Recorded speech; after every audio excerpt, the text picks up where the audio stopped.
हम लोग भी एक आप ही लोगों की तरह जैसे संघर्ष कर रहे थे, तो सर से 2008 में मुलाकात हुई। तो सर का जो एक बाज़ार से इतर, अभी आप लोग बाज़ार का जो बाज़ारवाद चलता है ना, उससे इतर जो संबंध था, तो सर का जुड़ाव हर व्यक्ति से रहता था।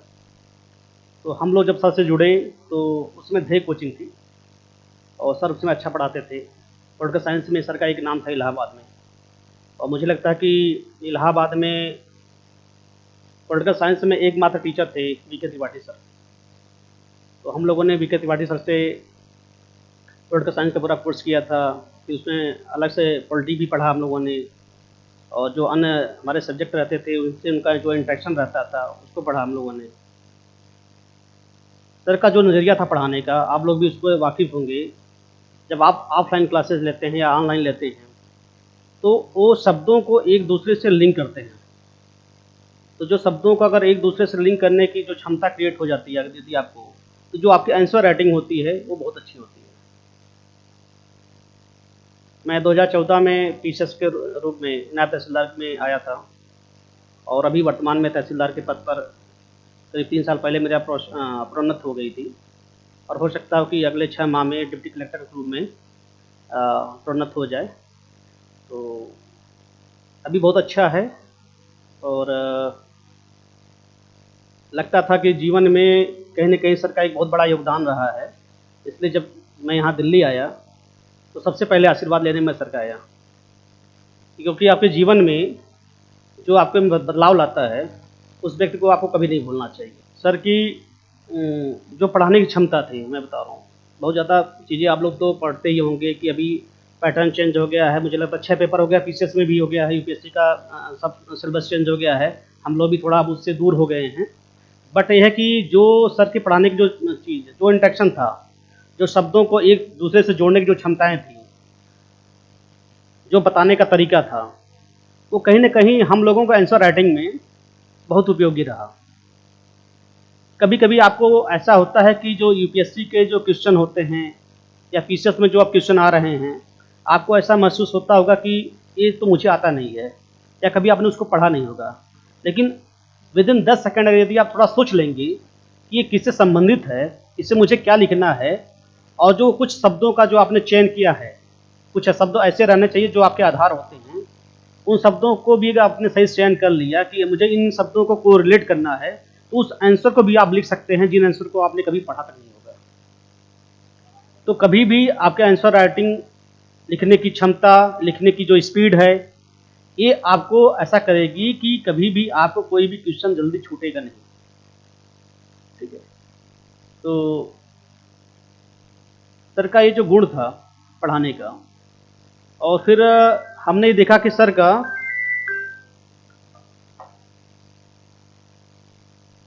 जो पॉलिटी का अपना कॉन्सेप्ट था, पॉलिटी में इतना बेहतरीन कॉन्सेप्ट था। कभी-कभी आप लोगों के बीच में सर जो है, मुझे लगता है कि कराते होंगे, अभी भी कराते होंगे, क्वेश्चन आंसर एसोटेटिव होता है ना, वो कभी छोड़ना नहीं चाहिए, क्योंकि वो ऐसी चीज़ होती है कि गलती करके सीखो।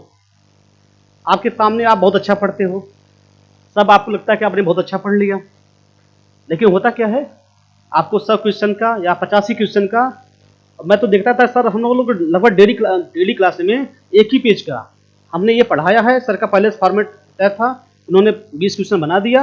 आज मैंने टॉपिक पढ़ाई है, लड़के बैठे हैं, सर 5 मिनट चाय पीने के लिए बैठे हैं, 20 जो है कॉपियाँ, 50 बच्चे बैठे हुए हैं, उन्होंने एक-एक पन्ने भेज दिया, बैठ करो आंसर। तो उसमें क्या होता कि आपने अभी पढ़ा, अब ये ब्लैक बोर्ड साफ हो गया, व्हाइट हो गया, फिर जो है आप क्या होते थे, आप करना स्टार्ट किए। आपको मालूम होता था कि अरे मैंने तो अभी पढ़ा और मेरा गलत कैसे हो गया। तो वो जो गलतियां होती थी, वो गलतियां त्वरित रूप से आपको सुधार होता था। और कभी भी प्रीलिम्स, ऐसी ऐसी चीजें करने से कभी भी प्रीलिम्स आपका गलत नहीं होता है। और मैं बताऊं, इसी का यह परिणाम रहा है। आ जाइए, आप भी बैठ जाइए। आप ही की तरह मैं भी एक स्टूडेंट रहा था सर का, और बस थोड़ी सी अपनी ही बातें मैं बता रहा हूँ। ठीक है? तो वो जो गलतियां हम करते हैं ना, उसमें कहते हैं ये गलती हुई है, वो गलती यदि आपने सुधार लिया, तो यह वादा है, कभी भी प्रीलिम्स आपका रुकेगा।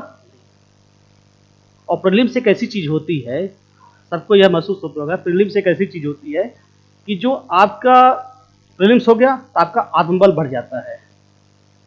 आत्मबल बढ़ता है तो आप आंसर राइटिंग करते हैं।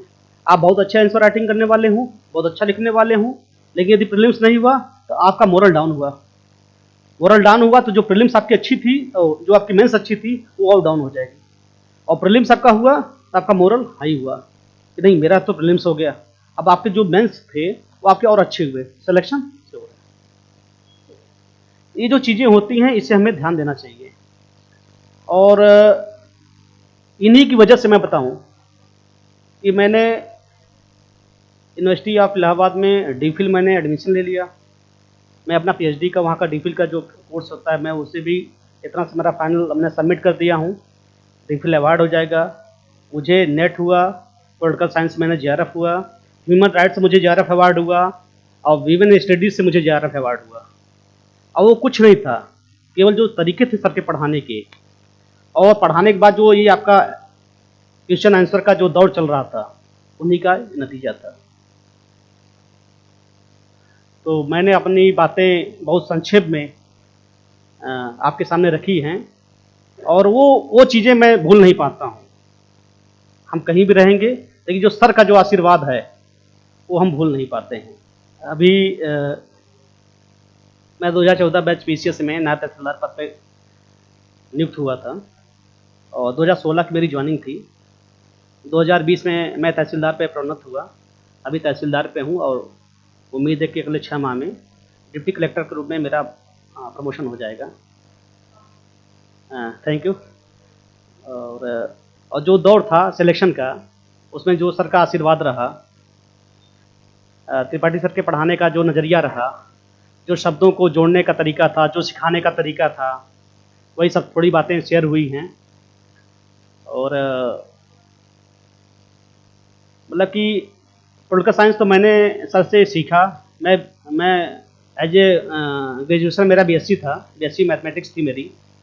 लेकिन जब सर से मैं पढ़ना स्टार्ट किया तो एक जुड़ा हुआ, मतलब कहाँ मेरा फिजिक्स, केमिस्ट्री और मैथमेटिक्स थी, और फिर सर से जुड़ा तो फिर हमने पॉलिटिकल साइंस से प्राइवेट हमने एमए किया।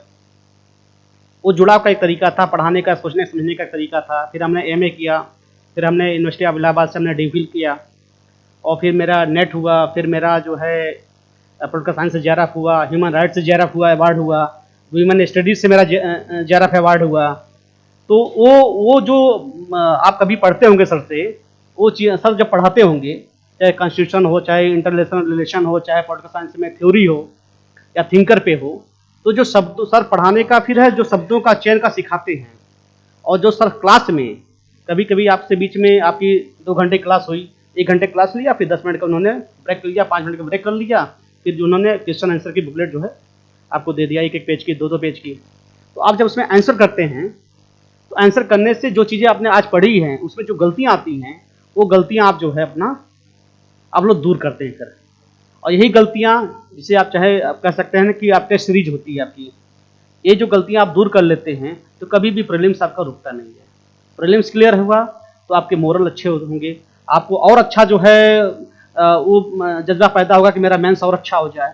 तो जो भी आपका मेंस अगर यदि सामान्य है तो मेंस आपका अच्छा होगा, और मेंस अगर अच्छा हो गया तो किस्मत जो है बार बार धोखा नहीं देती है। किस्मत एक बार धोखा देगी, 2 बार धोखा देगी, बार बार किस्मत धोखा नहीं देती है, क्योंकि इस सिलेक्शन में किस्मत का भी रोल होता है। ठीक है, किस्मत का रोल होता है, बट उसकी एक सीमा है। यदि आप मेहनत कर रहे हैं तो सिलेक्शन